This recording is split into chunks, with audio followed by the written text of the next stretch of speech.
So when you look at this rabbit, I was kind of struck as I looked at it. The rabbit's a little bit braced.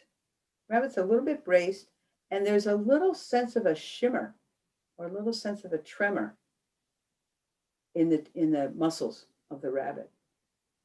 So we need to help our clients be more like this rabbit, like this bunny. So if we take this bunny and we invite them to notice their sensations. So bunny, do you smell that fox? No.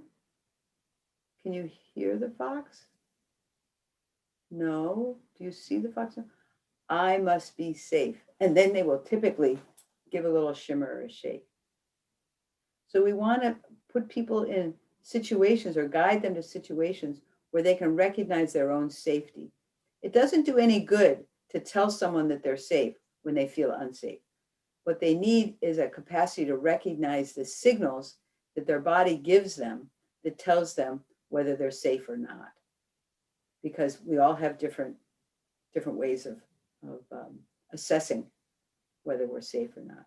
So by looking at that tree and coming back to myself, I feel a little more right with the world. I can experience a little more safety. And then when I think about that car accident, well, that was a long time ago. Or, well, I made it through that. Like, we're more able to harvest something that recognizes our survival, recognizes our resiliency, our capacity, if we have on board a little something that says all's right with the world. Whew, boy, that felt good. Little shake.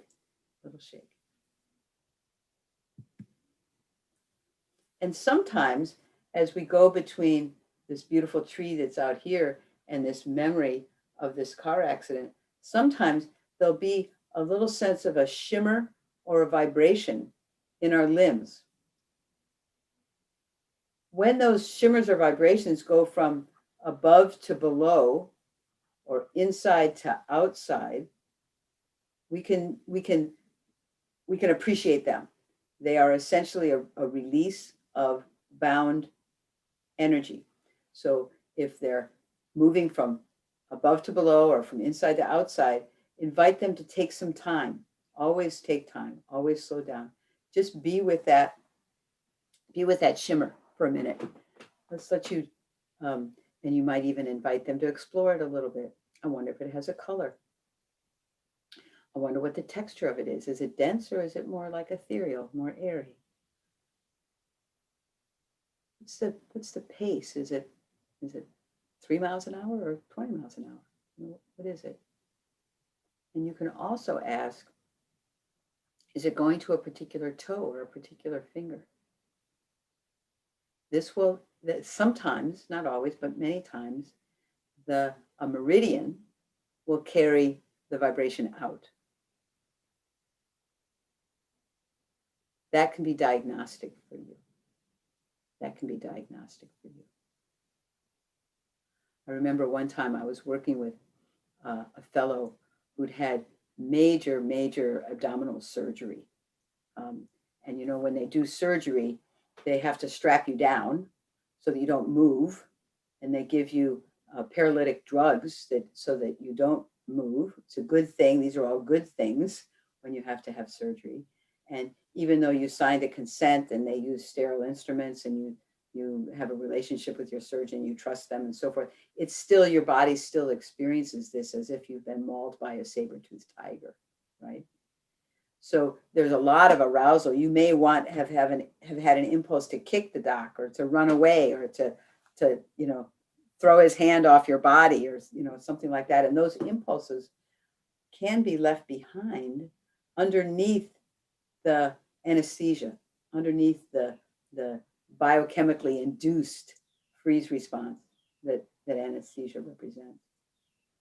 So as we were working, he started to feel this shimmer that went down his legs and down his second and third toe. So we don't know whether that represented the arousal that was in his part of his stomach had to be removed.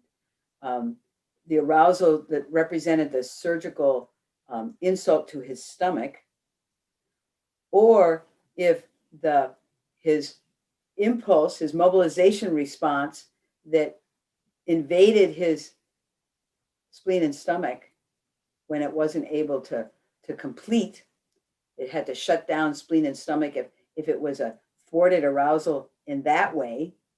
We don't know which one was true, but we do know that after that, we gave plenty of time for that shimmer to move down his legs, and we gave it attention into his stomach pathway and allowed it to, all the time it needed, that his conclusion was that he felt more connected inside himself.